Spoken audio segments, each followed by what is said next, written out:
Welcome to the Noble Ape Podcast, Ape Reality. I'm Tom Barbalet, and this evening, a little cyclical simulation 101. But before I start discussing that, and yes, there is a direct correlation between difficult podcasting topics followed by highly technical and somewhat abstract podcasting topics, I received an email today from Gerald de Jong, who appears to be listening to semi-frequent, if not all, of the Ape Reality podcasts. It's wonderful to know that artificial life developers like Gerald take an active interest in Ape Reality, and in fact Gerald notes in his email that Ape Reality provides some inspiration for him to start a Darwin at Home podcast, which would be wonderful. I will certainly plug the Darwin at Home podcast when Gerald starts recording it. It's always good to hear from other artificial life developers. To this end as well, I emailed the folk at Grey Thumb, which is the Boston get-together, as described in my interview with Jonathan Klein on Biota.org interviews, about the Grey Thumb meetings both being audio recorded but also still photos taken, as I don't get to the Boston area frequently. In fact, I haven't been there for probably about 6 years now. It would be great for other people who are interested in artificial life to be able to firstly hear the Grey Thumb meetings, but also see the faces of the various people that come and contribute to them. Gerald's email contained 3 points of constructive criticism, and I thought I'd read them out and then read my response, because it just gives some background to what I do with these podcasts and gives some sense of my thinking. I've already discussed certain aspects of this in previous podcasts, but I just wanted to put it out there. Gerald writes, "You spend quite a lot of time getting meta, talking about podcasting. Count the frequency of the words artificial life. Whew. We all have phrases we repeat. Yours is things of this nature." And I wrote back to him. I'm actually reading the email, but I'll get into the other related points. "Thanks for this, Gerald. I don't know whether you've listened to the whole suite of Ape Reality or have picked a few to listen to. I'm also assuming you're talking about Ape Reality." I didn't know whether he was talking about Biota.org interviews or Ape Reality. "Ape Reality, from the feedback I have received, has so many different kinds of folks tuning in. I have a formula which I'm using currently, which has the podcast divided into 3. A third technical on Noble Ape, a third talking about an artificial life related issue, a third talking about a philosophical issue with some artificial life crossover. I thought originally I'd do more than half the podcast specifically about Noble Ape. However, this turns very boring for a lot of folk tuned in. I would have thought I mentioned podcasting in about 1 in 3 of the Ape Reality podcasts, maybe 1 in 4. I'm using the term artificial life over A-life because of the broader audience. I've tried modifying a lot of my language to appeal to a broader audience. I have 3 cliches I actively try to cut from the podcast, things of this nature being one of the cliches. I count the frequency, and if I get more than 3 in 2 minutes, I edit them down. Some slip through. It's quite difficult to provide a flowing monologue for what is now moving towards 20 minutes, 3 times per week. I have topics that come to me on the fly, and topics that develop over time. I find in some podcasts I almost move into a trance-like state in order to go through all the aspects of a topic I want to cover. This produces the cliches more, and a lot of things that get cut through editing. In short, it's a challenge. I've had some podcasts which I've been hesitant to release, but they tend to receive the best response. It's a complex formula and still a work in progress, but I'm having fun. Many thanks for the feedback. I look forward to the Darwin at Home podcast, which I will be sure to plug. Best regards, Tom Barbalet. The cliches I use on a regular basis are, if you didn't already know, things of this nature, my sense is, and you know. In fact, you know gets abbreviated to almost nothing. I've been trying to remove these from podcasts and trying to think consciously that I shouldn't use these, and having Gerald's email makes me accurately reflect that these are cliches that I use in my general use, specifically with regards to this podcast. I don't typically say them in real life, however I've caught myself saying them in real life as opposed to just in the podcast, thus it needs to be cut. Artificial life is a rhythm phrase for me, And when I get, particularly in this kind of trance-like state, when I'm talking about a particular topic, the term artificial life I use as a rhythm spacing, almost like a regular beat that I can put into the podcast to kind of catch myself.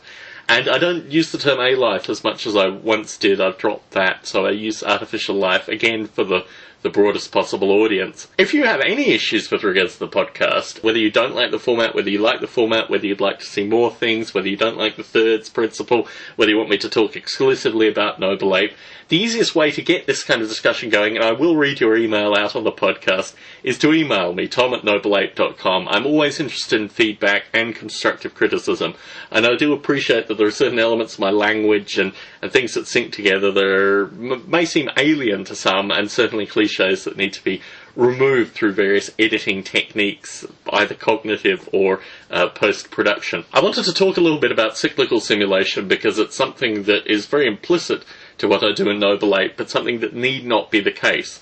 And I'll talk about this in more advanced topics through this podcast. But the idea of cyclical simulation is, in some sense, that you have initialization, you have a constant set of the same code that is cycled through, and then you have a conclusion which kind of cleans up from the initialization. They're very symmetric with the cyclical component in the middle. And of the cyclical simulation method, you have both time-based simulations and time-independent simulations. Noble Ape is a time-based simulation. Every cycle of Noble Ape, the same piece of code or the same sections of code are run, and whether the ape is asleep or awake, some of the sections will be moved through, but in general the same functions are run per cycle of time. I've always wanted to write a time-independent simulation, and this comes back to my study in mathematics and physics, but I think a lot of the principles in Noble Ape could move into time independence, and that would look very strange. Once a simulation is time independent, you also have the ability to move through different variables, and I think that's a very exciting and very much a kind of meta-concept simulation, which I'm still formulating in my own mind, but I reflect on physics problems where, for example, I mean, if you look at a particle travelling through space, you can actually map its point in space rather than time, and there's a direct relation, so you can just drop the time out. I have a feeling that there are certain simulations where you can actually remove time, and certainly my undergraduate and the various honours level courses I took with regards to simulation at university, time-independent simulation was something that came through. It's an interesting thing. It's something that I think about quite a bit, particularly as I talk about metascripting and this idea of God script or physics script or whatever you want to call it, that I'm interested in moving the Noble Ape simulation into, that there may be potential to create time-independent simulations. And this goes on to the next point with the idea of programmability versus non-programmability. The current Noble Ape simulation is very non-programmable. It assumes that there's almost a hierarchy. Well, there is a hierarchy with the land, and then the weather, and then the apes, and then the apes' interactions, and then if any of the apes die, and then you draw it, and you write it to the screen, and you remove the drawing. And this is all a very logical step simulation where each of the components is hard-coded, bar ApeScript. And ApeScript gives you the ability to look at the apes moving part of the simulation and write your own ideas, but that still is time cyclical. You still are talking about a single increment of time, and your development is, in contrast, something like an event-based simulation where long periods of time could go through without actually anything happening and no events being triggered. And this is another idea of time-independent simulation, that you can have event-driven simulation where lots of events associated with a very fixed amount of time all occur simultaneously and then long periods go on. Games, a number of games, if you think about The Sims where they go to sleep and everything goes faster and these kind of things, you can generate event-based simulations too, and this is something that I'm interested in experimenting with Noble Ape. There is a conveyor belt processing model as well, which can go either programmable or non-programmable. And when I start looking at threading and when I start looking at network distribution of the simulation, my mind returns to an idea of a conveyor belt. And the conveyor belt has the various corpuscles of the simulation that are dropped on it, and some can go one way and some can go another way. There's a switch in the conveyor belt, and that represents, in some sense, multi-threading. And the multi-threading model needs to be able to communicate between the two conveyor belts or the multiple conveyor belts, and this becomes quite an interesting and complex problem relating in some sense to concurrency, in some sense to information transfer, but all to do with multi-threading. My dream is to then move the simulation over into kind of network distributed components. And there are a number of ways one could do network distribution, but this again is a simulation problem. We start with the very basic cyclical simulation and find different ways to translate a cyclical simulation into something that can be network distributed. This is something I think about quite a bit from all these aspects. Everything that is counter to the way Noble Ape is currently, I like to think about.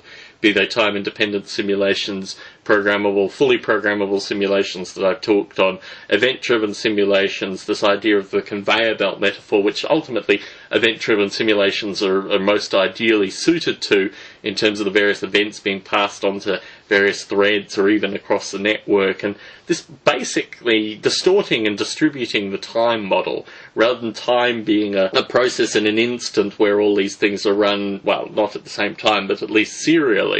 These processes then become serial, then become time independent, and the whole time-based nature of the simulation almost dissolves in front of you. I'm interested in thinking about whether the Noble Ape simulation can get to that model through the current phase, whether it's a matter of adding things like an event-driven or conveyor belt model into the simulation, or whether I should start afresh with a kind of Noble Ape 2. And work from there with Noble Ape 2 with ApeScript in the core and build from these ideas back. All these things are very high-level ideas that are coming to me and have been really floating around for a number of years now. Pedro noted to me recently that the best way to write the simulation would be an event-driven model of communication and almost an operating system-like idea with regards to how the simulation developed. And I had looked at it in the past, and in the past it was extraordinarily slow. Currently it's relatively slow, particularly if you're looking at things like Apple is in terms of maximising processor use, maximising speed. And what I've tried to do is think about contemporary processor speed and future processor speed, ultimately with multi-core processors, which are the thing that is coming, if not already here. The way in which the simulation is threaded and the efficient use of threads and threads being native is what is critical in the future of the simulation, and certainly what is driving my thinking with regards to all these issues. So this has been a relatively technical simulation podcast, in contrast to the last podcast perhaps. But I wanted to put it out there, particularly to receive emails from people that are interested, tom@nobleape.com, in discussing these points in a kind of finer granularity, but also the potential in future podcasts to discuss them to a finer granularity. Thank you very much for tuning into this podcast. I look forward to you tuning into the next podcast.